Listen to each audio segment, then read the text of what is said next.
صل على سيدنا ومولانا محمد معدن الجود والكرم وعلى آله وأصحابه وبارك وسلم۔ رفیقان گرامی، آج مجھے آنے میں دیر ہو گئی اور پھر یہاں آنے کے بعد جو نعتیں یا منقبتیں باقی تھیں وہ بھی ہو لی، تو اب تقریباً تاریخ بدل جانے کے بعد میں آپ کے پاس پہنچا ہوں اور تھوڑی ہی دیر میں انشاءاللہ میں آپ حضرات سے رخصت لوں گا۔ اس سفر میں یہ میری پہلی نہیں آخری تقریر ہے۔ درود شریف پڑھنے تو تھوڑی سی باتیں عرض کروں۔ اللہم صلی علی سیدنا و مولانا محمد معدن الجود والکرم وآلہ واصحابہ وبارک وسلم۔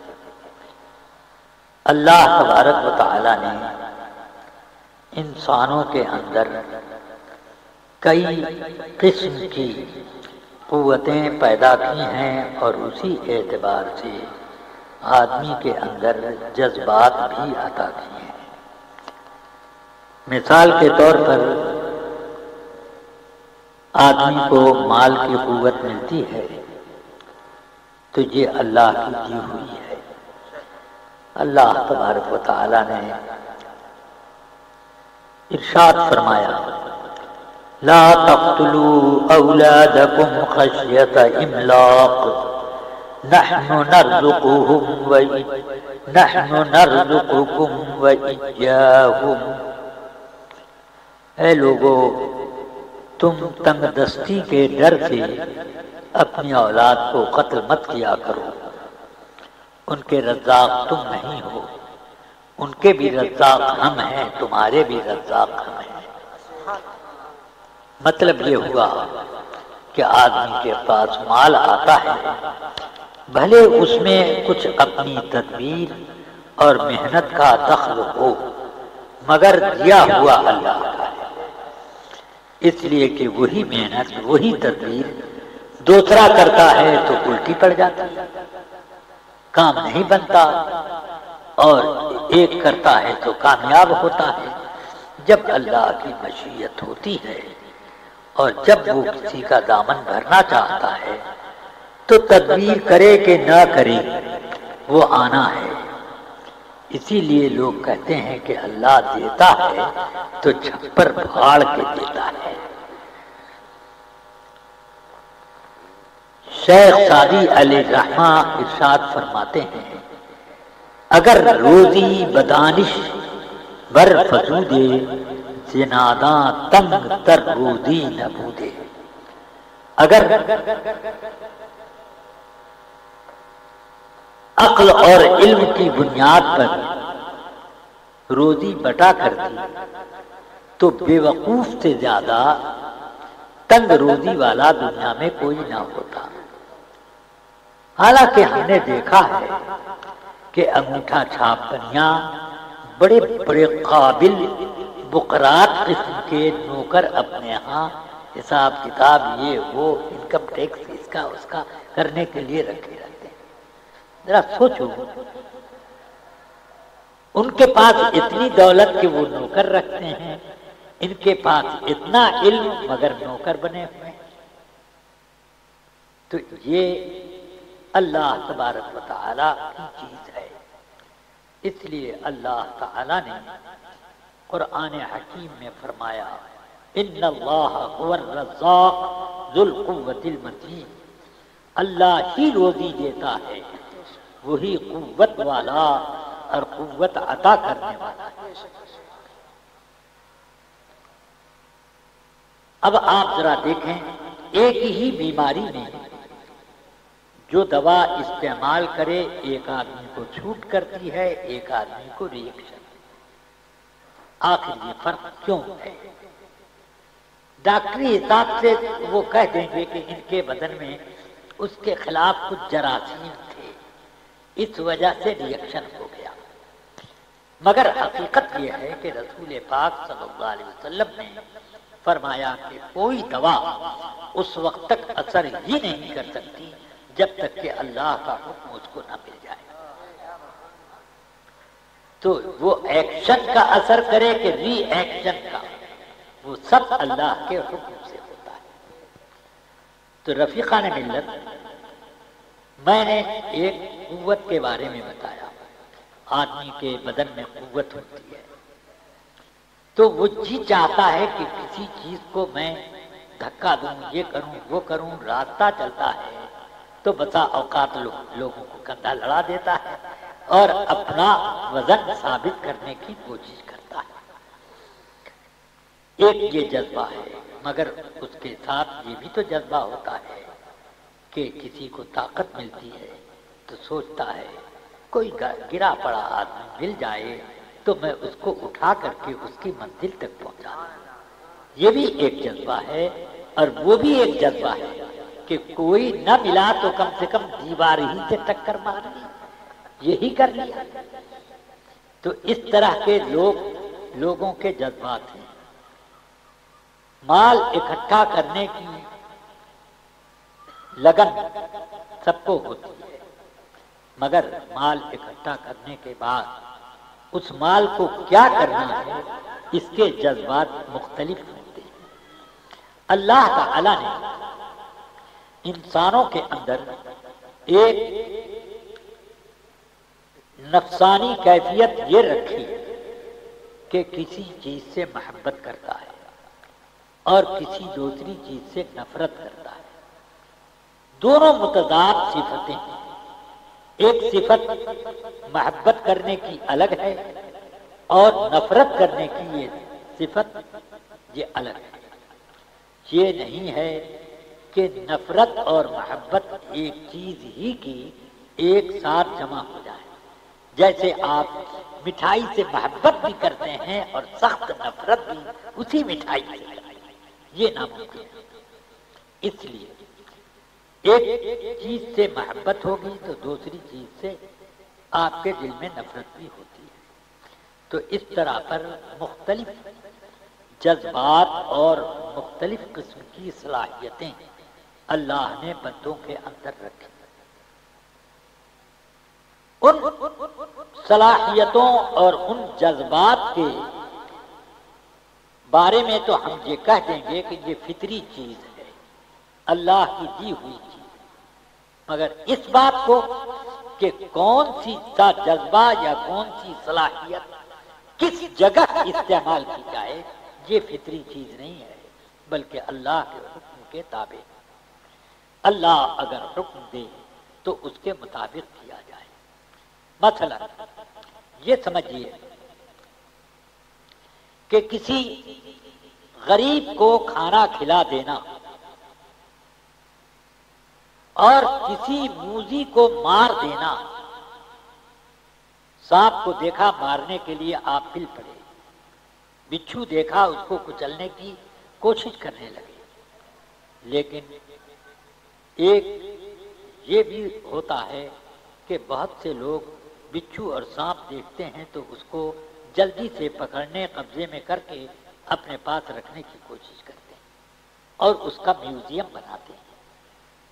تو یہ مختلف قسم کے جو جذبات ہیں ان کو مختلف انداز میں استعمال کرنے کے معاملے میں ہمیشہ اللہ کے حکم کو سامنے رکھنا چاہیے، تو آدمی کامیاب ہوتا ہے۔ ورنہ آپ دیکھیں کہ بھوک لگے تو کھانے کا جی سب کو چاہتا ہے، مگر حلال اور حرام کا فرق کرنا اس بھوکے آدمی کے اوپر ضروری ہے۔ کیا بھوکا آدمی اگر چوری کر کے کھائے اور یہ عذر کرے کہ میں بھوکا تھا اس لیے میں نے مال چورا لیا، تو کیا یہ عذر سنا جائے؟ نہیں، اس کے اوپر سزا لاگو ہوگی۔ اس لیے اللہ تعالی نے بھوکے کے لیے کہ جان جا رہی ہو تو جان بچانے کے لیے مردار کھانے کی اجازت دی، حالانکہ اس کو حرام کیا، مگر چوری کرنے کی اجازت نہیں۔ سمجھ میں آئی بات؟ فرق کیوں ہے یہ؟ اس لیے کہ چوری کی جاتی ہے کسی دوسرے آدمی کی ملکیت میں اور مردار کسی کی ملکیت میں، اس لیے وہ کھایا جائے، دوسروں کی ملکیت میں اپنا ہاتھ نہ بڑھایا جائے۔ بات سمجھ میں آ رہی؟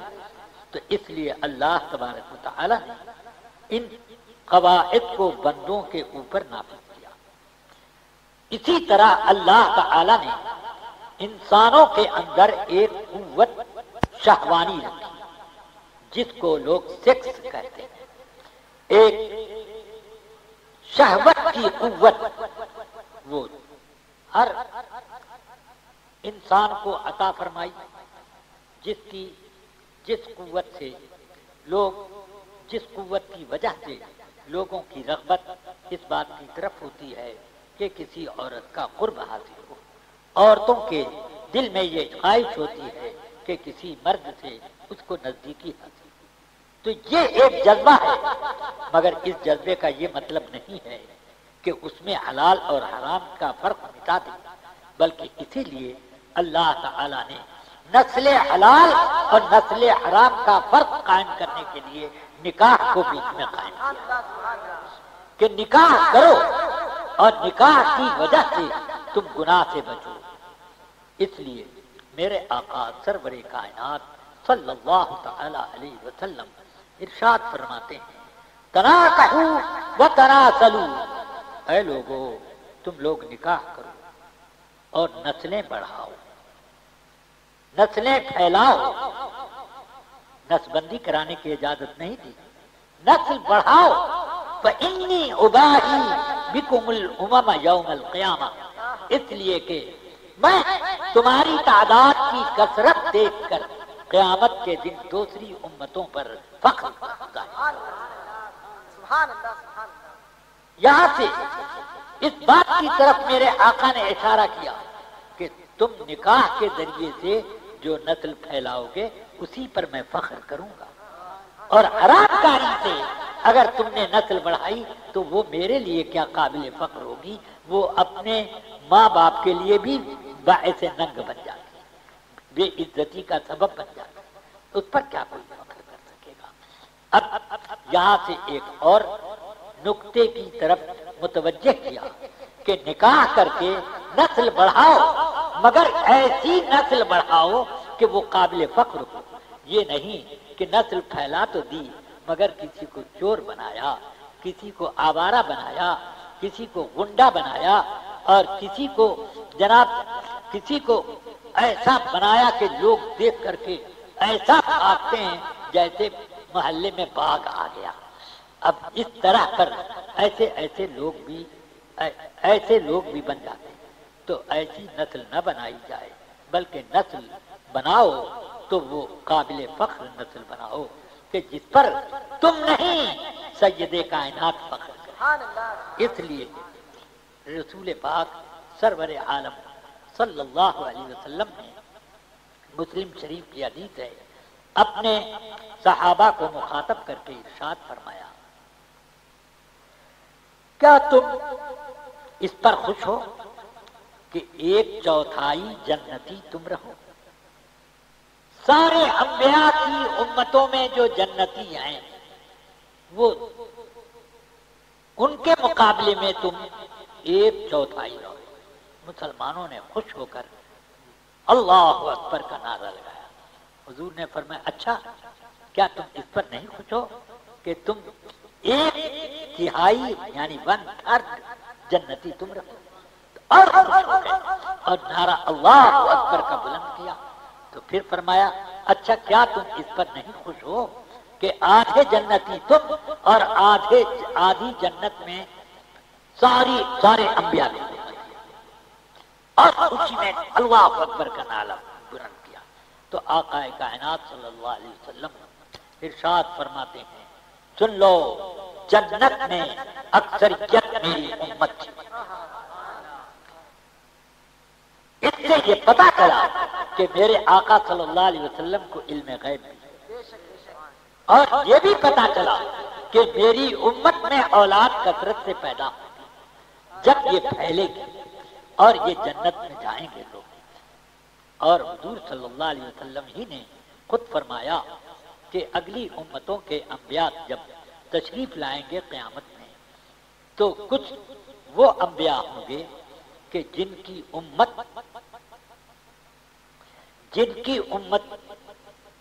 کتنی، کوئی ایک امتی، کوئی دو، کوئی تین امتی کے ساتھ آئے گا. تو کیا اس نبی کا درجہ گھٹ گیا؟ وہ نبی ہیں، جو ایمان نہ لائے ان کی حالت بگڑ گئی.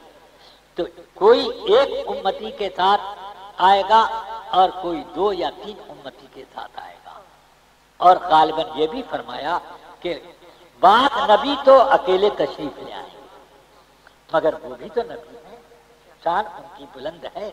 فرماتے ہیں آقا کائنات صلی اللہ علیہ وسلم، تو پھر میں دیکھوں گا کہ طرح طرح کی امتیں تشریف لے آئیں، ایک طرف نظر اٹھاؤں گا تو بہت لمبی ایک طرف افق پر چھائی امت ہوگی. تو میں عرض کروں گا اے اللہ یہ میری امت ہے کیا؟ تو اللہ فرمائے گا نہیں، یہ موسیٰ علیہ السلام کی امت ہے. تو میں کہوں گا اے اللہ تو میری امت کیا ہوئی؟ اللہ فرمائے گا تم ادھر دیکھو. تو دوسری طرف جب میں دیکھوں گا تو ایسا معلوم ہوگا کہ افق پر میری امت ادھر ادھر ہر طرف پھیلی، اتنی بڑی میری امت ہوگی. یہ کون سی امت ہوگی؟ یہ امت اجابت، یعنی اسلام لانے والے لوگ. یہ وہ لوگ نہیں ہوں گے جو کہ کفار ہیں.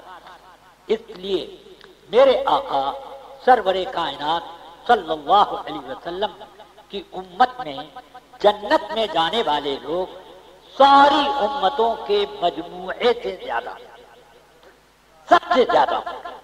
تو آپ خاتم النبیین بھی ہیں اور آپ کی امت اکثر الامم ہونے کے ساتھ ساتھ افضل الامم. اللہ تعالی نے اب میں یہ بتا رہا تھا آپ کو کہ اللہ تعالی نے انسان کے اندر جنسی اور شہوانی جو قوت عطا فرمائی ہے اس کے کنٹرول کرنے کا جو جائز طریقہ ہے اس کے لیے اللہ تعالی نے قانون مقرر کیا. مگر یہ نہیں مطلب ہے کہ جس کسی سے چاہو نکاح کر لو، یہ تمہیں اختیار نہیں دیا. اس لیے رسول پاک پر قرآن اترا لا تنکحوا المشرکات، تم لوگ مشرک عورتوں سے نکاح نہ کرو. کافروں سے نکاح بند کر دیا گیا.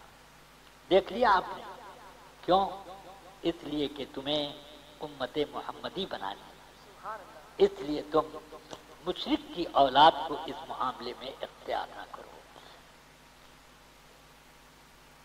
ایک آیت میں اللہ تعالی نے فرمایا وَلَعَبْدٌ مُؤْمِنٌ خَيْرٌ مِّن مُشْرِكٍ وَلَأَمَةٌ مُؤْمِنَةٌ خَيْرٌ مِّن مُشْرِكَةٍ.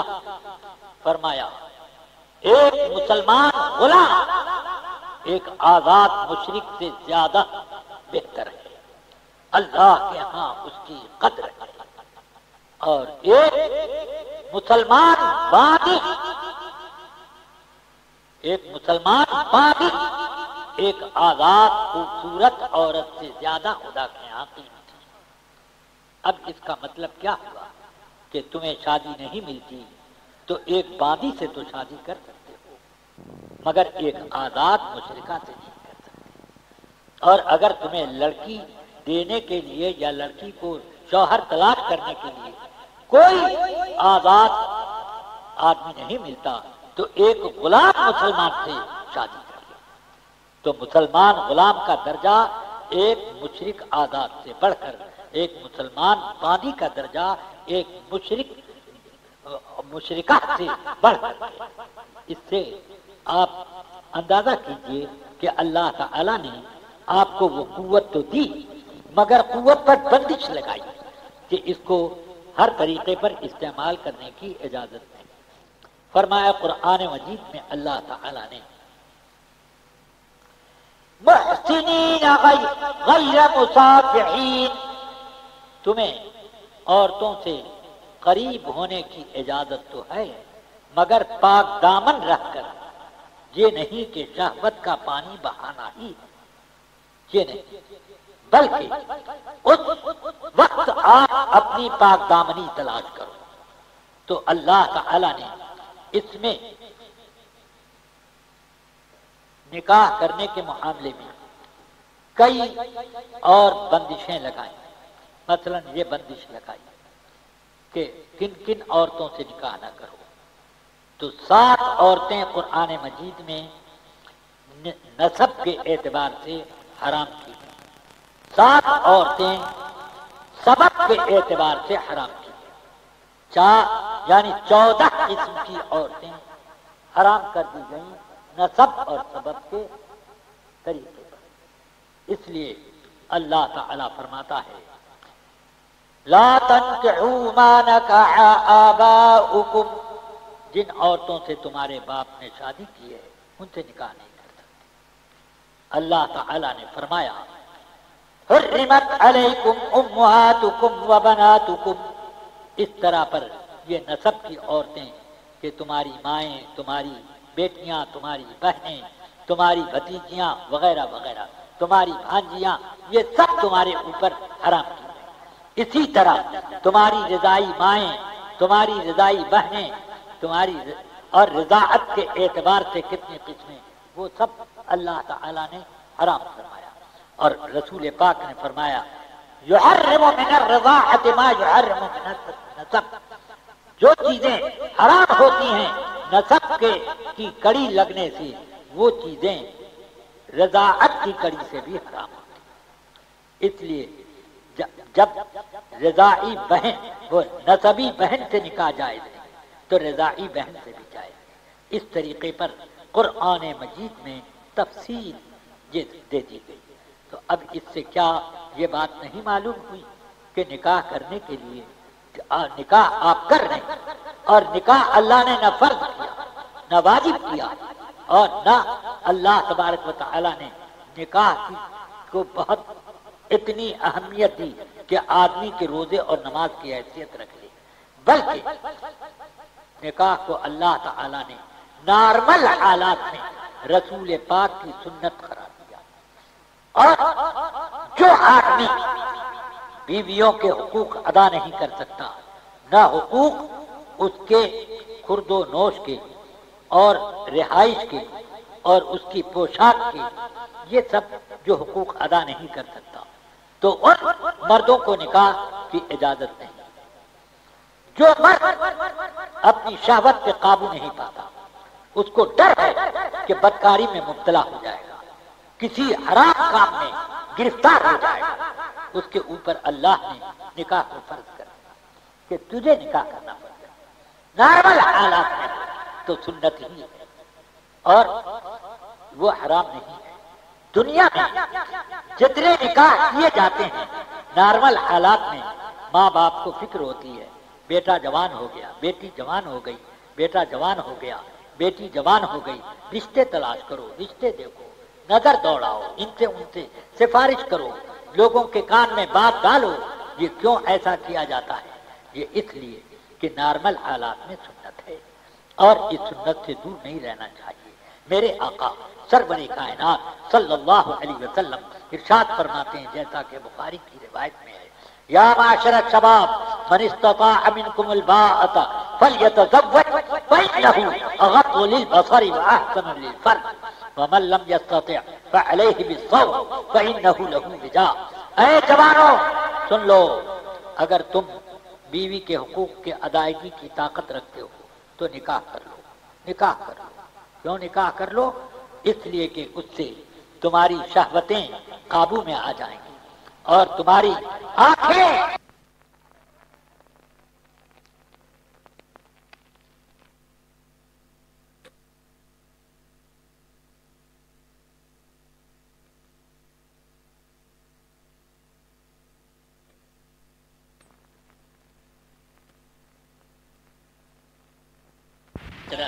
ادھر ادھر بہکیں گی نہیں، تمہاری شہوت کنٹرول میں رہے گی اور تمہاری آنکھیں وہ بھی جھکی رہیں گی۔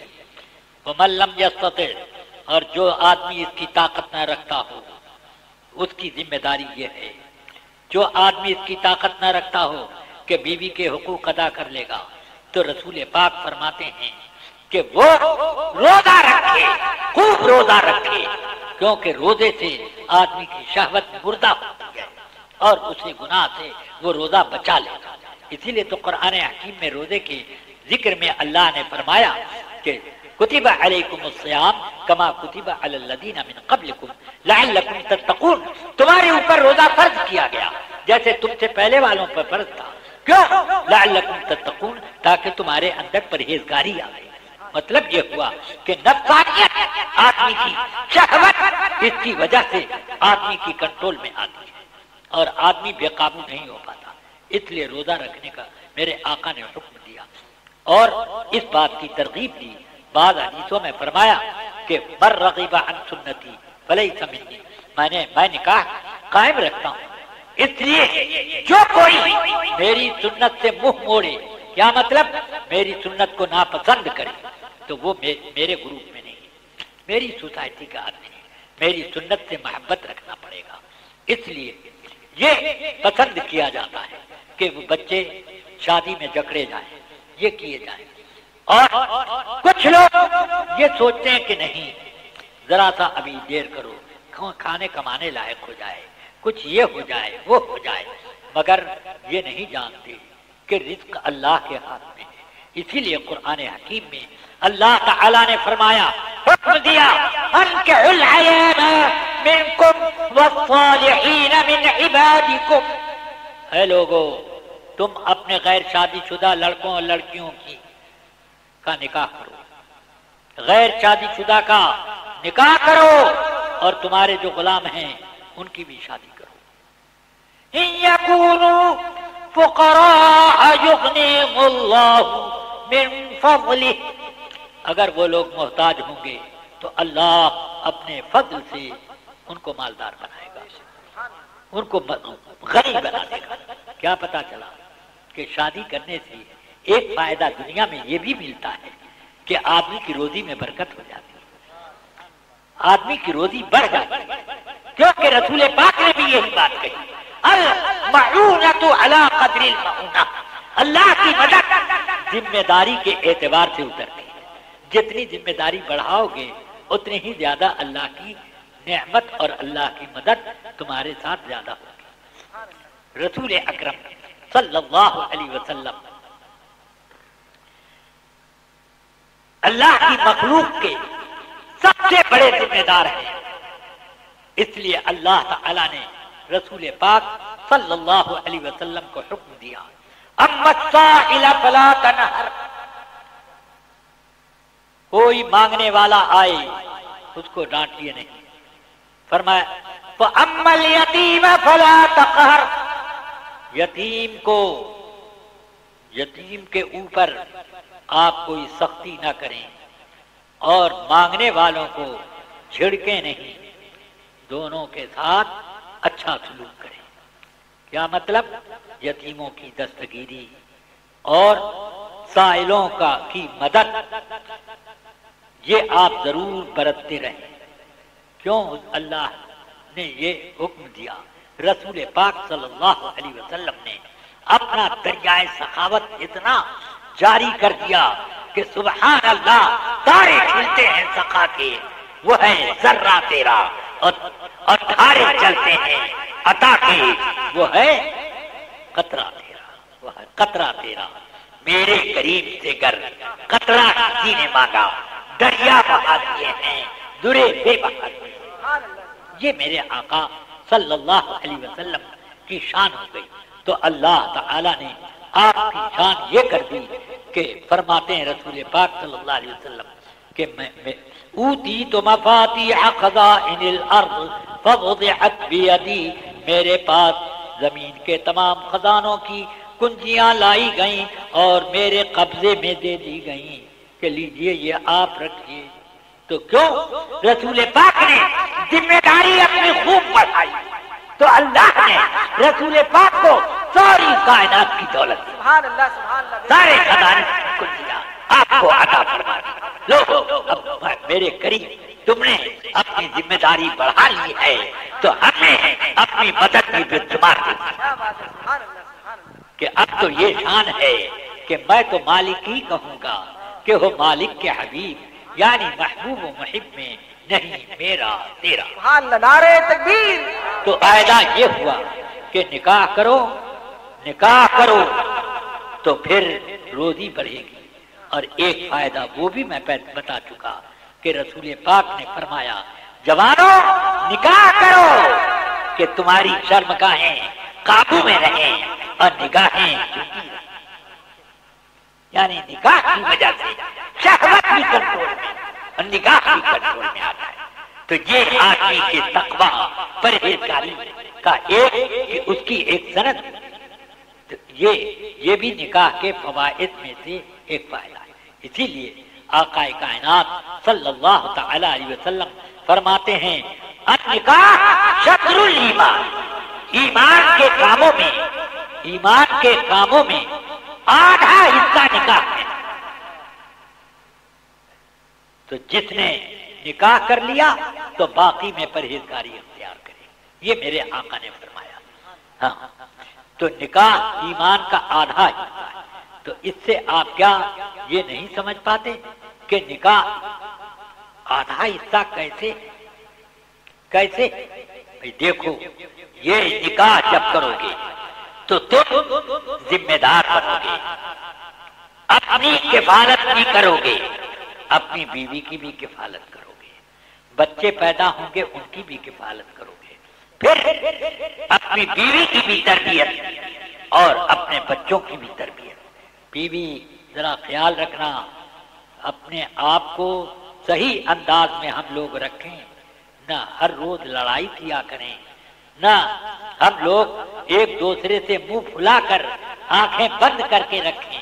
ہم لوگوں کو آپس میں حسن اخلاق کا مظاہرہ کرنا چاہیے تاکہ بچے بھی حسن اخلاق کو سیکھیں۔ بچوں کو برے لفظ سے یاد نہ کیا جائے، بچوں کو سختی سے ڈانٹا نہ جائے، ہاں اگر وہ غلط کرتا ہے تو اس کو ڈانٹ کے سیدھا کیا جائے، صحیح راہ پر لگایا جائے، ان کو اچھی تربیت دی جائے۔ یہ اب ایک ذمہ داری ہوتی ہے۔ تو ذرا سوچو، بچوں کی صحیح تربیت، کہتے ہیں کہ پہلا اسکول اور بچوں کی ماں کی گود، بچے کے پہلا اسکول۔ اور میرے آقا سرور کائنات صلی اللہ علیہ وسلم نے بھی حکم دیا، یہ فرمایا تم لوگ ایسی عورتوں سے شادی کرو جو بچوں پر خوب شفقت برتیں اور ان کی اچھی تربیت دے سکیں۔ یہ کیوں کہا؟ اور اسی بنا پر قرآن مجید میں اگرچہ اس بات کی اجازت دی گئی کہ اہل کتاب کی عورتوں سے شادی کر سکتے ہیں مسلمان، مگر عبداللہ ابن عباس رضی اللہ عنہما فرمایا کرتے تھے کہ نہیں، یہ آیت منسوخ ہے، اب وہ پہلے جائز تھا بعد میں ناجائز ہو گیا۔ اور جو لوگ ہمارے علماء ائمہ کرام اس کو منسوخ نہیں مانتے، مگر یہ کہتے ہیں کہ ایسی عورتوں سے نکاح کرنا مکروہ ہے اور سخت مکروہ ہے، اس وجہ سے کہ تمہارے بچوں کو کہیں وہ یہودی نہ بنا دے، نصرانی نہ بنا دے، اور اگر نہ بنا پائی تو کم سے کم یہودیت کی کچھ پرچھائی تو ڈال دے گی، کوئی نصرانیت کا کوئی امتیاز تو اس کو دے دے گی، کوئی ایک صفت تو اس کے اندر پیدا کر دے گی۔ اس لیے ان سے ایسی عورتوں سے بچا کرو، ان سے نکاح نہ کرو۔ اس لیے ہمارے مسلمانوں میں بہت شاذ نادر کوئی ایک ایسا واقعہ مل جاتا ہے لاکھوں کے بیچ میں کہ کسی مسلمان نے کسی کتابی عورت سے شادی کی ہو اس طرح پر، ایسا کہیں نہیں۔ ورنہ عام طور سے یہ ہے کہ کتابی عورتوں سے لوگوں نے شادی نہ کی، ہاں یہ ضرور ہوا بادیوں سے شادی کی ہے مگر کتابی عورتوں سے شادی نہ کی۔ ہاں آپ ذرا سوچیں کہ جب یہ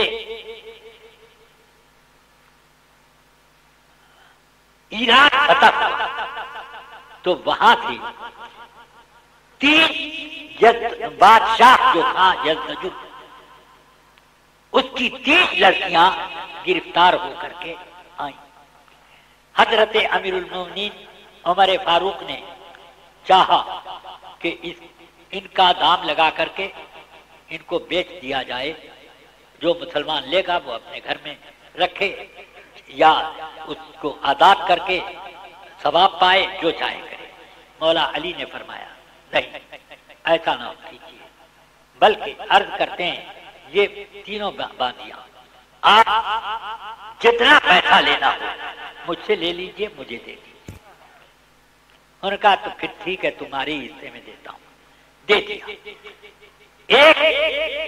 ان میں سے ایک کا نکاح آپ نے کر دیا حضرت امام حسین سے، ایک کا نکاح حضرت سیدنا عبداللہ جو حضرت عمر کے بیٹے تھے ان سے کر دیا، ایک کا نکاح حضرت ابو بکر کے بیٹے محمد ابن ابی بکر سے کر دیا۔ دیکھیے کتنے عظیم لوگوں سے باندیوں کا نکاح کر دیا۔ لوگ سمجھتے کہ باندیوں سے نکاح کریں تو ہماری اولاد باندی کی اولاد کا ہے، نام ہتائی ہو، مگر مولا علی کی نظر کتنی اونچی تھی، انہوں نے پہلے اپنے بیٹے امام حسین سے ایک کا نکاح کیا جن کا نام شہربانو ہے۔ ان سے کون پیدا ہوئے؟ امام زین العابدین، سمجھ گیا؟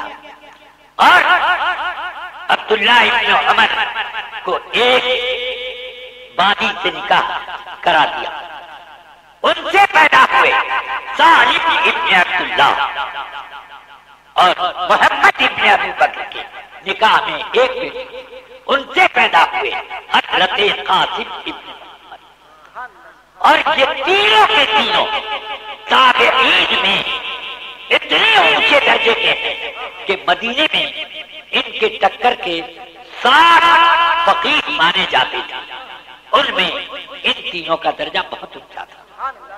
ان تینوں بزرگوں کا، امام زین العابدین کا، امام قاسم ابن محمد کا اور امام سالم ابن عبداللہ کا بڑا اونچا درجہ۔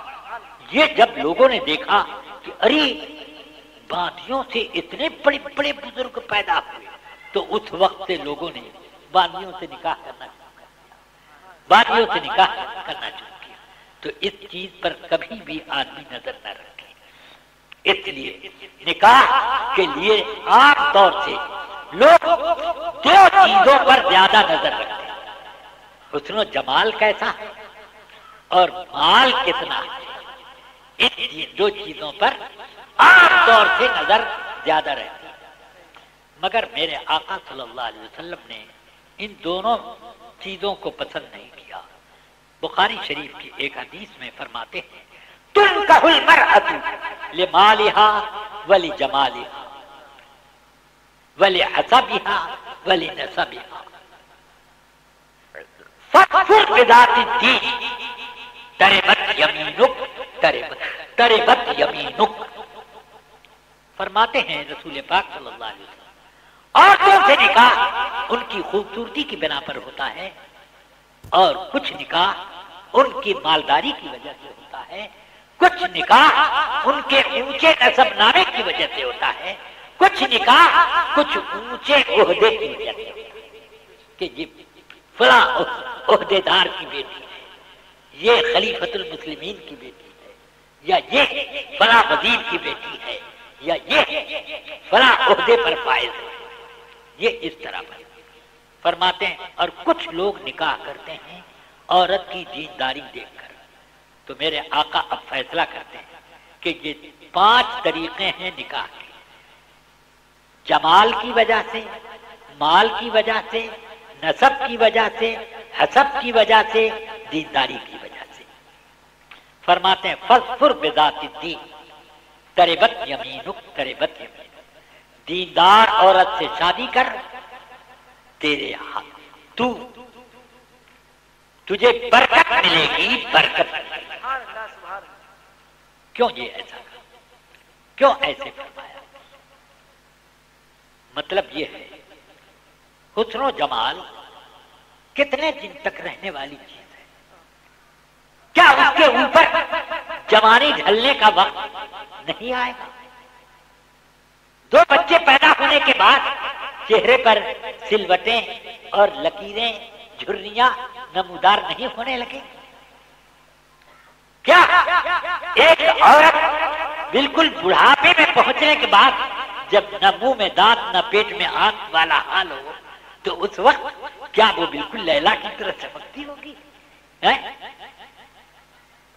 اس وقت کیا حال؟ یہ چیز رہنے والی نہیں۔ اسی لیے ایاز فتح پوری نے کہا کہ چند دنوں تک، شادی کے بعد چند دنوں تک خوب ایک دوسرے پر جان نچھاور کرتے ہیں، اور جب ادھر سے اپنا اپنا پیالہ دونوں کا لبریز ہو گیا تو اب نفرت کا سوٹ کیس کھل گیا، ایک دوسرے میں اب عیب کی تلاشی شروع ہوئی اور دیوار دور سے دور ہوتی چلی گئی۔ یہ فاصلہ بڑھتا جاتا ہے۔ اس لیے ایک دیندار عورت اگر ہوگی تمہارے مال کی حفاظت کرے گی، اپنی آبرو کی حفاظت کرے گی۔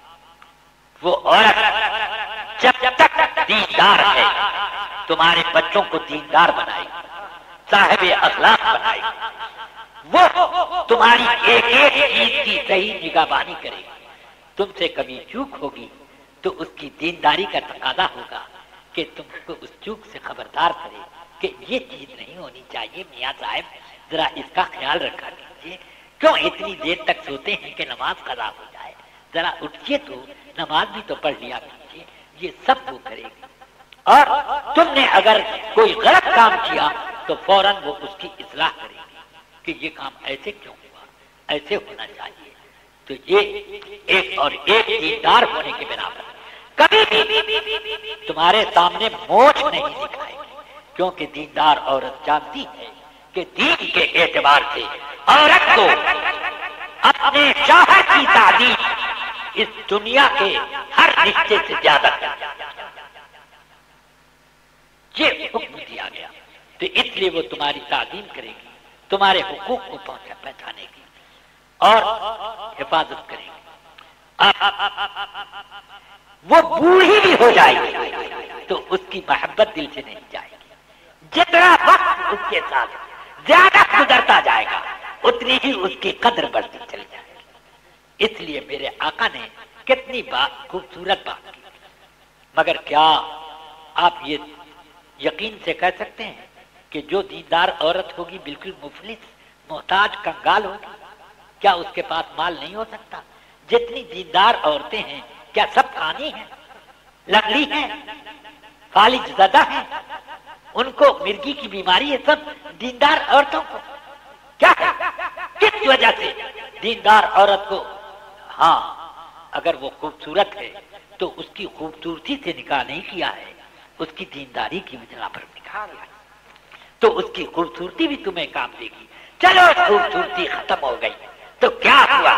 دینداری تو بڑھتی ہی جا رہی ہے۔ خوبصورتی کم ہوئی تو کیا ہوا؟ دینداری تو بڑھ رہی ہے۔ تو اس لیے اب رسول پاک نے انتخاب ازواج میں کیا معیار رکھا ہے اس چیز کو دیکھو۔ بلکہ ابن النجار کی روایت جو پڑھی میں نے تو اس میں کچھ اور چیز بھی ملی۔ اس میں رسول پاک نے فرمایا جس شخص من تزوج امرأتن لمالہا لم یزدد الا فقرا، جس آدمی نے کسی عورت سے نکاح کیا اس کی مالداری دیکھ کر تو اس مرد کی محتاجی بڑھ جائے گی، ہر وقت صرف بیوی کے مال کی لالچ میں پڑا رہے گا اور خود اپنے طور پر وہ اپنے آپ کو مالدار غنی بنانے کی کوشش نہ کرے گا، بلکہ یہ یہاں تک بھی ہو سکتا ہے کہ مال تو بہت اس نے اکٹھا کر کے لے آ کر کے رکھ دیا تمہارے گھر میں، مگر اس کے بعد کیا ہوا؟ اتنی بیمار ہوئی کہ سارا مال اس کا بھی گیا اور ہمارے پاس بھی جتنی پونجی تھی وہ بھی اس میں لگانی پڑی۔ یہ مالداری رہنے والی چیز نہیں ہے، کب مال وہ کیا ہو جائے، اسی لیے تو اس کا نام مال ہے۔ عربی میں مال کا معنی ہوتا ہے ایک طرف ڈھلکنے والا، جدھر لڑک جائے بس ادھر بھاگتا چلا جائے، یہ اس کا حال ہے۔ تو اس مال کی کے اندر قرار نہیں رہتا، یہ ہمیشہ ادھر سے ادھر اٹھتا رہتا ہے۔ تو اس لیے رفیقان ملت یہ یاد رکھو کہ رسول پاک نے مال کی بنیاد پر نکاح کرنے سے منع کیا ہے۔ ہاں یہ فرمایا کہ من نکاح امرأۃ لجمالها لم یزدد الا حزنا، جس نے عورت کی خوبصورتی دیکھ کر شادی کی تو اس کو غم اور فکر ہر وقت لاحق رہے، بڑھتا جائے۔ ایک تو غمے جانا تھا ہی، غمے جانا میں گرفتار، دوسرے آفس گئے تو اب یہ فکر لگی ہوئی ہے کوئی میری رسٹ واچ پار نہ کر جائے، کوئی یہ نہ کرے، کوئی وہ نہ کرے، کیا ہوگا؟ کام کیا کریں گے اسی کے غمے جانا میں پڑے ہوئے۔ تو یہ حسن و جمال کی یہی تو برکت ہوئی۔ اس لیے میرے آقا نے اس کا بھی یہ نہ دیا، فرمایا کہ جس نے نکاح کیا کسی عورت سے اس کے مرتبے اور اس کے عہدے کو دیکھ کر لم یزدد الا ذلت، تو ذلت اور رسوائی کے سوا کچھ نہ ملے گا۔ اب کسی صاحب نے شادی کر لی ڈپٹی آئین سے، چلے گئے بڑے تنطرات سے اس کے اجلاس پر، گیٹ آؤٹ، بس عزت تو بڑھ گئی، یہاں پر کیا آ گیا۔ تو اس لیے ہمیشہ اس بات کا خیال رکھا جائے کہ ان چیزوں کو معیار نہ بنایا جائے انتخاب نکاح میں، بلکہ انتخاب منکوحات میں انتخاب رسول پاک صلی اللہ علیہ وسلم نے فرمایا کہ معیار انتخاب یہ ہے کہ من تزوج لدینہا تربت یمینہ تربت یمینہ تربت یمینہ، جس مرد نے عورت کی دینداری دیکھ کر کے شادی کی اس کو برکت ہی ملے گی، برکت ملے گی، برکت ملے گی۔ سبحان اللہ، سبحان اللہ۔ کتنی عورتوں کے قصے میں نے سنے ہیں کہ وہ اپنے سسرال میں رہتی ہیں مگر چپکے چپکے شوہر کی آمدنی اپنے میکے بھی ٹرانسفر کرتی رہتی اور شوہر کو پتہ نہیں چلتا۔ ادھر تنگی معاش ہوتی، تم نے اتنا نہیں دیا تھا مجھے رکھنے کو، اتنا دیا تھا، یہ نہیں وہ نہیں۔ کتنی ایسی عورتیں دیکھیں، اگر ان کے اندر دینداری ہوتی تو کیا ایسے کر سکتی؟ ہرگز نہیں۔ اس لیے میں نے یہ جانا، میں نے اس چیز کا تجربہ بھی کیا کہ اگر خوف الہی عورت کے دل میں ہوتا ہے تو ایک پیسے کا دائیں اور بائیں نہیں کرتی، وہ ہمیشہ ایک ایک پائی کی حفاظت کرتی ہے۔ اس لیے رفیقان ملت اس طرح پر جب عورت ہوگی بچوں کو دیندار بنائے گی، ان میں سلیقہ پیدا کرے گی۔ اب وہ اگر مالدار بھی ہے، حسین و جمیل بھی ہے تو یہ سونے پر سہاگا ہے، مگر اصل بنیاد وہی ہے۔ اس لیے اب یہ مجھے کہنا ہے کہ برکت جو ملے گی وہ دونوں طرح کی برکت ہوگی۔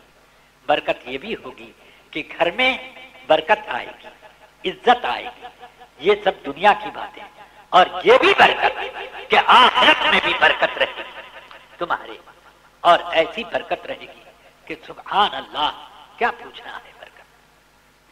ہماری پردادی تھی، جب ہمارے پردادا کا انتقال ہوا اس روز سے لے کر اپنی وفات تک وہ زمین پر چٹائی ہی بچھا کر سویا کرتی تھی۔ لوگ اٹھا کر انہیں جیسے ہی پلنگ پر رکھتے وہ نیچے آ جاتے. مگر جب بالکل اخیر عمر میں ہمارے پردادا کے انتقال کے بعد ان کا یہ حال ہوا. اخیر عمر میں جب ان کے انتقال کا وقت قریب ہو گیا تو لوگوں نے ان کو اٹھا کر پلنگ پر لٹا دیا، اور جب لٹایا تو زار قطار رو رہی تھی. کہتی تھی کہ یہ کتنی بڑی بے ادبی ہے کہ میرے شوہر تو قبر میں لیٹے ہیں زمین پر اور میں پلنگ پر زار قطار روتی تھی. یہ کیفیت ان کی تھی. اور وہ اللہ کے ذکر اور ان کی یاد میں ہمہ وقت مصروف رہا کرتی تھی. اسی طرح ان کی زندگی گزر گئی. مجھے یہ بتانا ہے کہ ایک عورت میں جب دینداری ہوتی ہے تو اس کی دینداری کے ساتھ وفاداری بھی ہوتی ہے. سبحان اللہ سبحان اور اب اس کی برکت سے کیا کیا ہوتا ہے. سبحان اللہ. اس لیے میں نے یہ دیکھا کہ دیندار عورتیں بہت ٹھیک کرتی ہیں. میری والدہ ماجدہ ایک دیندار عورت تھی، تہجد گزار تھی، اور ہم لوگوں کو مار مار کر کے نمازی بناتی. پڑھنے میں ذرا بخل کرتی تو اس میں بھی پٹائی کرتی. ہم لوگوں کو بیٹھ کر کے سبق یاد کراتی، فارسی کا، ابتدائی عربی کا، یہ وہ سب ہم لوگوں کو اسباق یاد کراتی تھی. ہم لوگوں نے ان سے بہت کچھ سیکھا. پھر اس کے بعد جب مدرسے میں داخل کیا تو ہمیں جو وظیفہ دیتی تو اس وظیفے کے بارے میں حساب کتاب لیتی، کہاں کہاں اتنا پیسہ خرچ کیا، ایک ایک پورے طور پر صحیح طور پر ان کے لیے ہم لوگ حساب رکھتے تھے. وہ یہ حساب اس لیے نہیں لیتی تھی کہ ان کو پیسہ دینے میں تکلیف ہو رہی تھی، اس لیے حساب پورا لیتی تھی کہ یہ بچے کہیں غلط روی میں نہیں نہ خرچ کرتے. یہ اس چیز کی پوری رعایت رکھتی تھی. اس بنا پر وہ ہمارے کپڑوں کا، ہمارے ہر چیز کا، دیکھو تم کپڑا ایسے موڑا مت کرو، آستین موڑنے کی عادت پڑ جائے گی تو جلدی میں کبھی نماز کے لیے بھی ایسے کھڑے ہو جاؤ گے، اور موڑ کر کے آستین جب نماز پڑھو گے تمہاری نماز دہرانی پڑے گی، تمہیں اپنی نماز دہرانی پڑے گی. یہ سب تعلیم دیتی تھی. ہم لوگوں کو آدمی بنانے میں ہماری والدہ کا جتنا بڑا ہاتھ ہے، حضرت صدر شریعہ کو کہاں اتنا وقت ملتا. قوم کی پوری قوم کی ذمہ داریاں، علماء کی فوج کا تیار کرنا، یہ سب ان کی اتنی بڑی ذمہ داریاں تھیں. ان کو کہاں وقت ملتا. ہاں انہوں نے میرے اوپر یہ احسان کیا کہ انہوں نے بھی مجھے پٹائی کر کر کے عربی کے قواعد اور گرامر کی اور کچھ عربی لٹریچر کی کتابیں، بالکل ابتدائی کتابیں مجھ کو پڑھائیں اور خوب پٹائی کر کر کے ایک ایک لفظ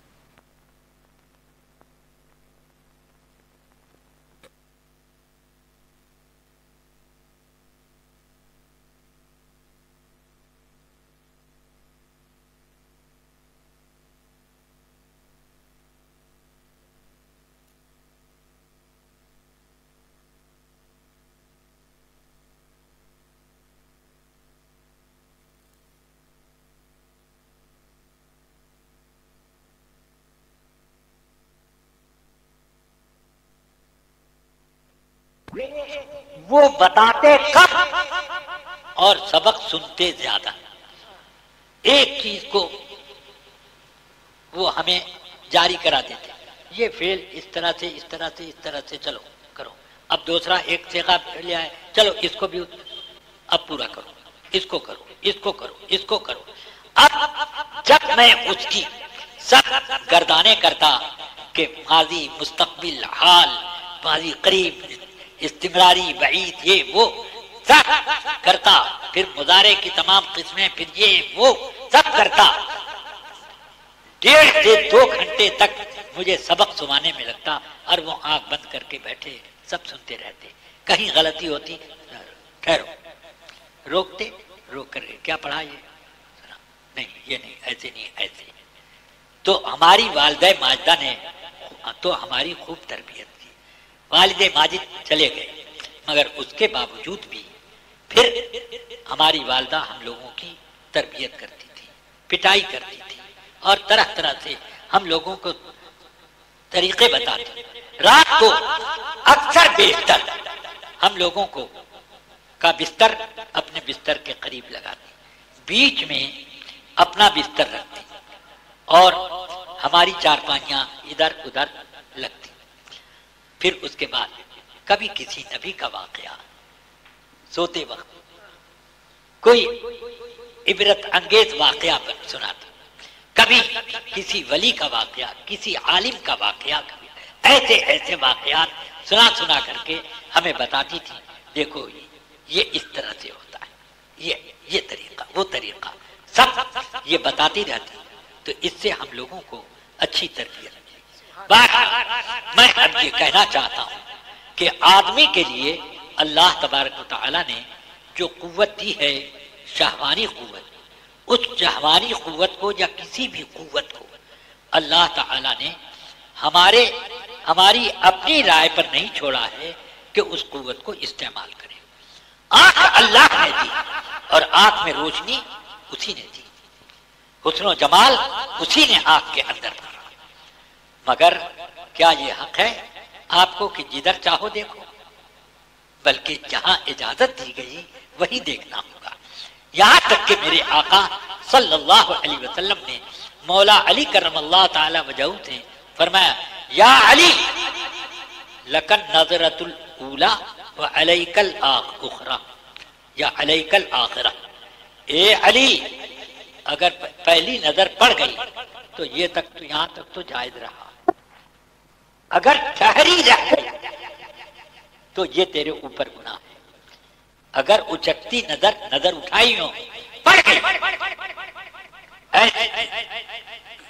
کسی عورت پر یا کسی اور چیز پر جو نہ دیکھنی چاہیے پڑ گئی تو وہاں تک تو تمہارے لیے جائز رہا، لیکن اگر اس پر ٹھہر گئی تو یہ تمہارے اوپر گناہ ہے. اس نظر کا اللہ کے ہاں گناہ ہوگا. تو رسول پاک صلی اللہ علیہ وسلم نے آنکھ کو کنٹرول کرنے کا حکم دیا.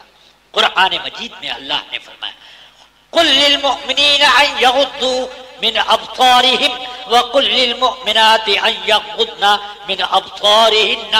اے پیارے محبوب آپ مسلمانوں کو یہ حکم دے دیجئے کہ اپنی نگاہیں جھکا کر رکھیں اور مسلمان عورتوں کو حکم دے دیجئے کہ وہ بھی اپنی نگاہیں جھکا کر رکھیں.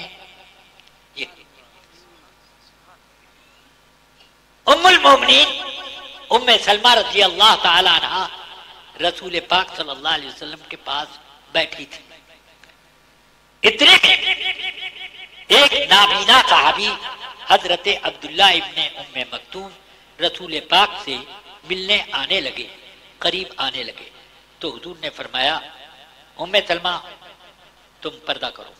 انہوں نے کہا یا رسول اللہ یہ تو نابینا ہیں، اندھے ہیں، تو ان سے کیا پردہ کرنا، یہ دیکھیں گے تھوڑی مجھ کو. فرمایا کہ وہ تو نابینا ہے، کیا تو بھی نابینا ہے؟ پردہ کرو. بس ان کو سمجھ میں آ گیا، انہوں نے پردہ کر لیا. کیا اس سے بات سمجھ میں نہیں آئی؟ بات سمجھ میں نہیں آئی کہ حضور صلی اللہ علیہ وسلم نے عورتوں پر بھی فرض کیا ہے، مردوں پر بھی فرض کیا ہے کہ نگاہوں کو کنٹرول میں رکھا کریں. اللہ تعالیٰ نے آپ کو زبان دی ہے تو اس کا کیا مطلب ہے کہ اس زبان کو جیسے چاہو استعمال کرو. جب کسی کو چاہا اس زبان سے چڑھا لیا اور جب چاہا اس زبان سے کسی کو گالی دے دی، کسی کو بددعا دے دی، کسی کی غیبت کر دی، کسی کی چغلی کھا لی. کیا یہ آپ کو اس کی اجازت ہے؟ ہرگز نہیں. بلکہ یہ زبان اللہ تبارک و تعالی نے دی ہے تو اپنے حکم کے مطابق اس زبان کو استعمال کرنے کی اجازت دی. حکم کے خلاف جب استعمال کی جائے تو اس گناہ کا حساب لیا جائے گا.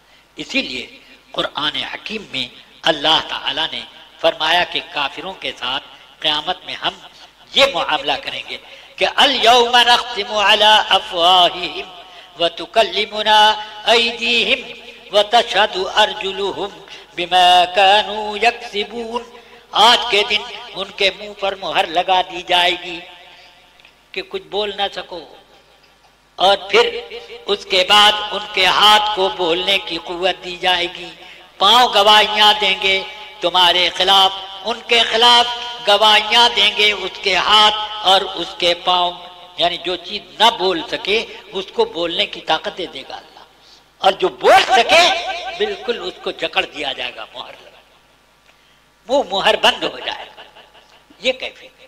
تو اس لیے یہاں سے بات سمجھ میں آئی کہ ہر قوت کو استعمال کرنے کے مواقع سوائے اللہ اور رسول کے، اور آپ کو حق نہیں ہے کہ اپنی طبیعت سے ان چیزوں کو طے کریں۔ اللہ تبارک و تعالی ہم سب کو صراط مستقیم پر چلائے، گناہوں سے بچائے، نیکیوں کی توفیق دے۔ وآخر دعوانا ان الحمدللہ رب العالمین۔ السلام علیکم ورحمۃ اللہ۔ کیا ہے بھائی؟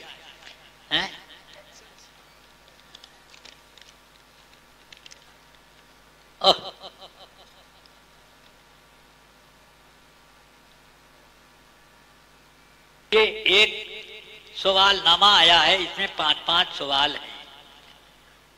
نمبر 1، کیا انبیاء کرام سے گناہ صغیرہ کا وقوع جائز ہے؟ انبیاء کرام کی نبوت، جب نبوت کا اعلان کرتے ہیں، اس اعلان سے پہلے اگر ان سے گناہ صغیرہ ہو جائے تو مانا جا سکتا ہے، اس لیے کہ ابھی ان کو نبوت عطا نہیں فرمائی گئی، مگر نبوت ملنے کے بعد گناہ صغیرہ کا وقوع ان سے ممکن نہیں۔ سمجھ میں آئی بات؟ البتہ یہ بات بھی یاد رکھنی چاہیے کہ انبیاء کرام کو کچھ خصوصیات حاصل ہیں، دوسروں کے لیے گناہ اور انبیاء کرام کے لیے اللہ کی طرف سے اس کی اجازت ہے۔ جیسے ہمیں حکم ہے کہ 4 نکاح سے زیادہ ایک ساتھ نہیں رکھ سکتے، انبیاء کرام کو اس سے بہت زیادہ کی اجازت ہے۔ خود میرے آقا سرور کائنات صلی اللہ علیہ وسلم کے نکاح میں 9 ازواج مطہرات ایک ساتھ تھیں۔ داؤد علیہ السلام نے 199 عورتوں سے شادی کی تھی۔ حضرت سیدنا سلیمان علیہ السلام کی 100 بیویاں تھیں۔ ان سب چیزوں کو گناہوں میں شمار وہی کرے گا جس کے دماغ میں کفر کا کیڑا گھس گیا۔ اللہ تعالیٰ نے ان کو اختیار دیا، اور اختیار بے وجہ نہیں دیا۔ حدیث شریف میں ہے کہ رسول پاک فرماتے ہیں کہ انبیاء کرام کو 40 جنتی مردوں کی طاقت ہوتی ہے۔ کتنی طاقت؟ 40 جنتیوں کے برابر طاقت ہوتی ہے۔ اور حدیث میں یہ بھی ہے کہ ایک جنتی کو دنیا کے 100 آدمیوں کی طاقت کے برابر طاقت ہوتی ہے۔ تو اب کتنی طاقت انبیاء کرام کو؟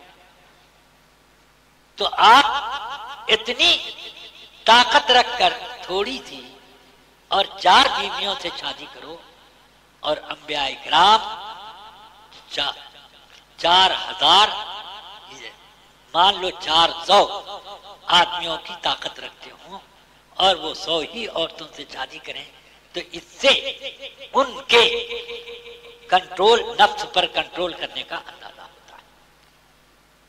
اندازہ کریے کہ رسول پاک صلی اللہ علیہ وسلم نے اپنی جوانی کے 25 سال بغیر کسی شادی کے گزار دیے، اور ایسی پارسائی کہ انک صادق امین، آپ سچے بھی ہیں، بڑے امانت دار ہیں، بڑے متقی اور پرہیزگار ہیں۔ یہ شان تھی میرے آقا کی۔ اور پھر 25 سال کی عمر میں آپ نے شادی بھی کی تو 40 سال کی عمر والی عورت سے کی۔ ذرا سوچو، اور اسی ایک عورت کے ساتھ میرے آقا صلی اللہ علیہ وسلم نے اپنی عمر کے کتنے وقت گزار ڈالا؟ اپنی عمر کے یعنی 26 یا 27 سال اسی ایک عورت کے ساتھ گزار ڈالے۔ جب میرے آقا صلی اللہ علیہ وسلم 50 سال سے زیادہ کی عمر کے ہوئے ہیں تب آپ نے مسلسل کتنی شادیاں کی؟ سمجھ میں آئی بات؟ اب اس ضمن میں اور کوئی حدیث نہیں سنا سکتا. حضرت موسیٰ علیہ السلام نے ایک قبطی کو قتل کیا. سمجھ گیا؟ ایک قبطی کو قتل کیا. وہ آپ کی نبوت کے پہلے کا واقعہ ہے. جب آپ اس قبطی کو قتل کرنے کے بعد مصر سے بھاگے اور مدین پہنچے، اور مدین میں آپ نے شعیب علیہ السلام کے ہاں قیام فرمایا، وہیں نکاح کیا اور انہی کی لڑکی سے 10 سال وہاں رہے. پھر اس کے بعد آپ وہاں سے اپنی بیوی کو لے کے چلے تو طور پر آپ کو خلافت آتا ہو، وہ نبوت آتا ہو. تو قبطی کے مارنے کا واقعہ وہ بھی بے وجہ نہیں مارا تھا، وہ تو مر گیا. ایک بنو اسرائیل کے ایک آدمی کا گلا دبا رہا تھا قبطی، اور کوئی بھی وہاں بچانے والا تھا ہی نہیں، اکیلے دونوں تھے. ایسا دبایا کہ اس کی آنکھ نکلنے لگی، کرنے لگا. موسیٰ علیہ السلام نے دیکھا تو اس قبطی کو کہا چھوڑ دے، کہتا نہیں چھوڑو. تو انہوں نے ایک تھپڑ اس کو مارا، ایک تھپڑ مارا. ایک ہی تھپڑ میں اس کا ہارٹ اٹیک ہو گیا، مر گیا. ایک تھپڑ میں مر گیا. تو ایک تھپڑ میں مرنا یہ موسیٰ علیہ السلام کا کام ہوا یا یہ اس کی بات ہوئی؟ تو بہرحال پھر بھی انہوں نے جب مصر کی طرف اللہ کا حکم ہوا کہ لے کر جاؤ، تم نبوت لے کر جاؤ، تو وہ آپ تشریف لائے مصر کی طرف، مگر عرض کی اے اللہ لہم علیہ ذنب، ان لوگوں کے قانون کے اعتبار سے میرے اوپر ایک ان کا گناہ ہے، تو مجھے وہ قتل کر دیں گے. فرمایا کہ تیرے اوپر کوئی قابو نہ پائیں گے، تم جاؤ. تو حضرت موسیٰ علیہ السلام کا یہ واقعہ. نمبر 2، وَإِذْ قُلْنَا لِلْمَلَائِكَةِ اسْجُدُوا لِآدَمَ فَسَجَدُوا إِلَّا إِبْلِيسَ، جب ہم نے فرشتوں سے کہا کہ سجدہ کرو آدم علیہ السلام کا، تو سب نے سجدہ کیا ابلیس کے سوا. اس پر اعتراض یہ ہے کہ رب کا حکم فرشتوں سے تھا، ابلیس فرشتہ نہ تھا، بلکہ قرآن مجید میں فرمایا گیا کانا من الجن، جنوں کی قوم سے تھا. تو سجدہ نہ کرنے کے سبب ابلیس پر اللہ کا عتاب کیوں ہوا؟ یہ سوال ہے، یہ کم فہمی ہے.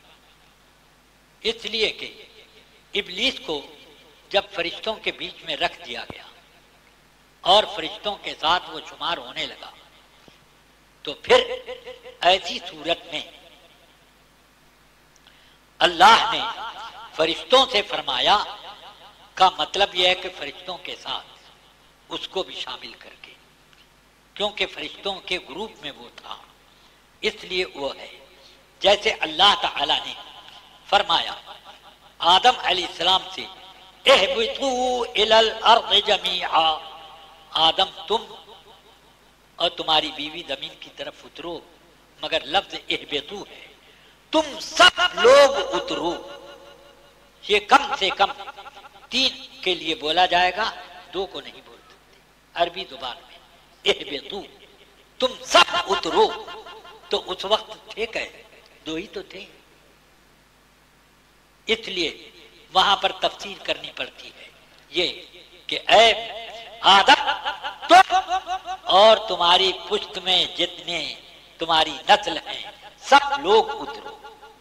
پھر اس کے بعد فرمائے وَلَكُمْ فِي الْأَرْضِ مُسْتَقَرٌّ وَمَتَاعٌ إِلَىٰ حِينٍ، تم سب کو زمین میں رہنا ہے اور وہیں تمہیں قرار ہوگا ایک مقررہ وقت تک. زمین کو مستقر کہا، زمین ہی میں تمہارے لیے قرار ہے. سمجھ میں آ گئی بات؟ زمین ہی میں تمہارے لیے قرار ہے. اس کا مطلب یہ ہوا کہ زمین سے اگر اوپر اٹھو گے تو قرار نہ پاؤ گے، ٹھائیں سے گر جاؤ گے نیچے. ہاں نیچے آ جاؤ گے. اس وجہ سے یہ جب اپولو 11 کا قصہ اٹھا تھا، ایک کذاب امریکنوں اور کذاب یورپین لوگوں نے یہ ایجاد بتائی تھی، بالکل جھوٹی بات تھی۔ اس کے جو تصویریں آئیں ٹی وی پر، ان میں دکھایا کہ یہ چاند کے قریب یہ پہنچ رہے ہیں، اور وہاں ایک کنارے دور ایک درخت نظر آ رہا ہے جس کو ہوا سے اس کی پتیاں ہل رہی۔ سمجھ گیا؟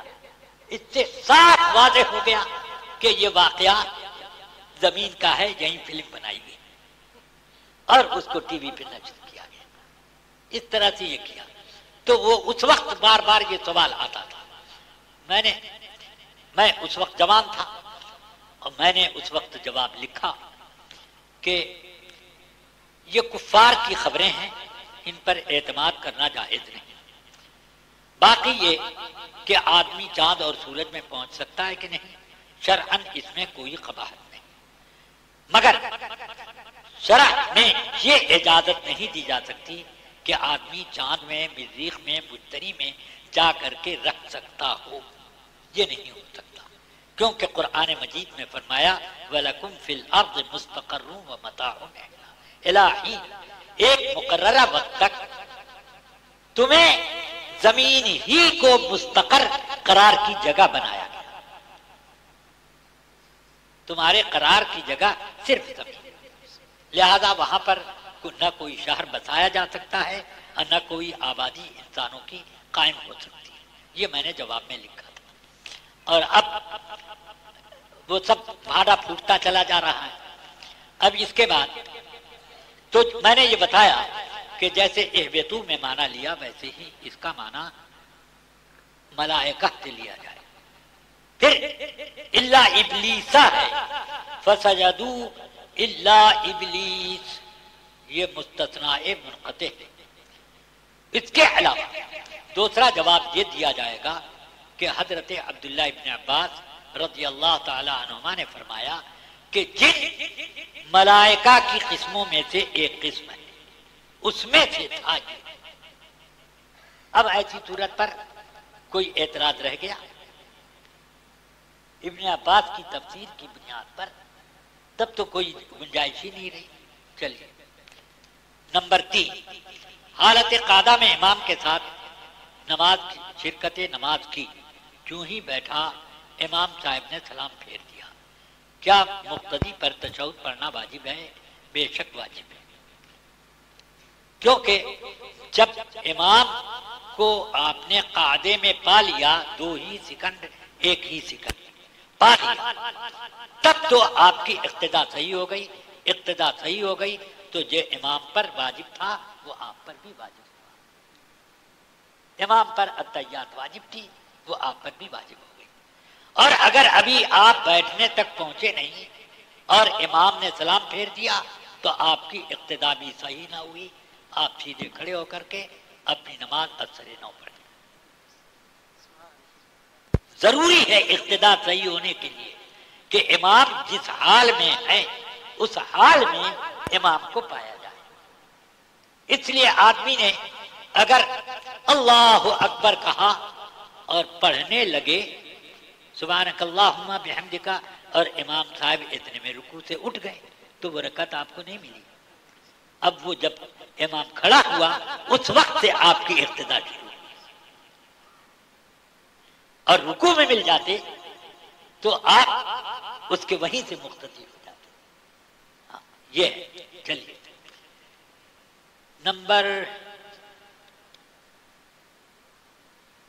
سوال نمبر 4، کیا چیک کے ذریعے زکوٰۃ فطرے کی رقم کا ہلا شرعی ہو سکتا ہے؟ چیک کوئی رقم ہے ہی نہیں۔ چیک اگر جل جائے، چوری ہو جائے تو آپ جس کا وہ چیک تھا اس کو پروف دے کر کے یہ اس سے دوبارہ پیسہ لے سکتے ہیں۔ چیک کی حالت یہ ہے کہ اس چیک کو آپ کینسل کروا دیں، کہ آپ کہہ دیں چیک دینے والے سے کہ اس چیک کو بینڈ کر دیجئے، بینک کو لکھ کر کہ فلاں نمبر چیک بینڈ کیا میں نے، تو بینڈ ہو گیا، تو آپ اس سے دوسرا چیک وصول کر سکتے ہیں۔ تو چیک کوئی پیسہ نہیں بلکہ پیسے کی ایک رسید ہے۔ رسید دے دینے سے آپ نے مال نہیں دے دیا، ہاں یہ تو ایک کیش میمو کی طرح ہے، ہاں تو اس وجہ سے ضروری ہے کہ آپ اس کو چیک دیں اور یہ کہیں کہ بینک سے اس کو کیش کر، اس کے بعد ہی لگ رکھ دیا۔ سمجھ میں آیا؟ یہ ضروری ہے۔ نمبر 5، امام تکبیر کہہ کر رکوع میں چلا گیا اور دعائے قنوت پڑھنا بھول گیا، پھر مقتدی کی لقمہ دینے پر رکوع سے واپس ہوا، دعائے قنوت پڑھی، پھر رکوع کیا اور آخر میں سجدہ سہو کیا، تو اس صورت میں امام اور مقتدی کی نماز ہوئی یا نہیں؟ گڑبڑ ہو گیا سب۔ قول راجح پر یہ ہے کہ جب قنوت میں امام چلا گیا تو وہ اپنے رکوع کو کینسل نہیں کر سکتا، جب تک اس کو کینسل نہ کرے واپس کیسے آئے گا؟ رکوع فرض ہے، قنوت واجب ہے، واجب کے لیے فرض کو جو ہے وہ باطل نہیں کیا جائے گا، فرض کو کینسل نہیں کر سکتے، اس لیے مقتدی کا لقمہ بھیجا ہے۔ قول راجح پر یہ ہے کہ مقتدی اور امام دونوں ہی اپنی نماز کا اعادہ کریں، کیونکہ مقتدی نے بے موقع لقمہ دیا، جب وہ رکوع میں چلا گیا سجدہ سہو واجب ہو گیا، آپ نے واپس کیوں لقمہ دیا؟ پھر سجدہ سہو تو وہیں سے واجب ہو گیا جب رکوع میں وہ پہنچ گیا، تو اس لیے بے موقع لقمہ دینے کی وجہ سے نماز آپ کی لوٹانی پڑے گی، اور وہ آپ کا لقمہ لے کر آ گیا، اس لیے اس کو بھی لوٹانے ہی میں عافیت ہے۔ اس صورت میں امام مقتدی کی نماز ہوئی یا نہیں وہ بتا دیا۔ چلیے چلو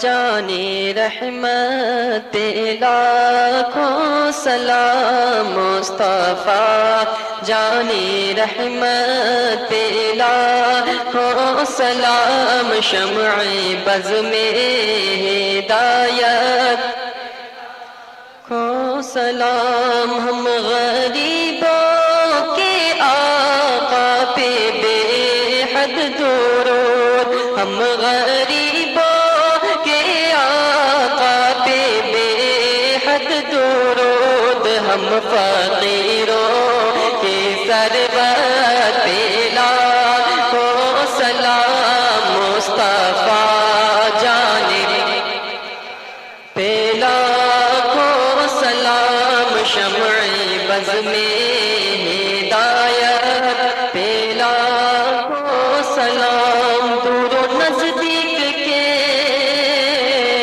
سننے والے وہ کان لعل کرامت پہ لاکھوں سلام ہم یہاں سے پکارے وہاں سنے ہم یہاں سے پکارے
وعلى آلك وأصحابك يا خير خلق الله.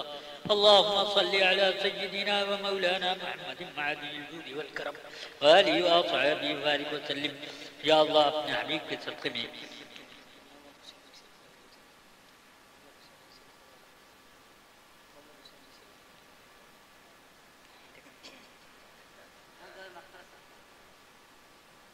اللهم صل على سيدنا ومولانا محمد وآله وصحبه وبارك وسلم. یا اللہ یا رحمان یا رحیم اپنے حبیب کریم صلی اللہ تعالی علیہ وسلم کے صدقے میں اس بزم کو قبول فرما، ہم سب کے لیے ذریعہ نجات بنا. الہی خیر گردانی باقر شاہ.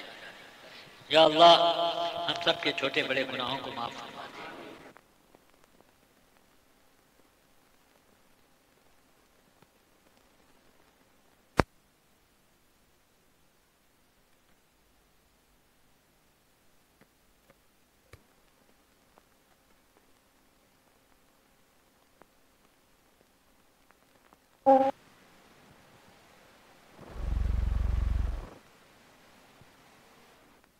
ایک نگاہ کرم اے شفیع الورا خاتم الانبیاء میری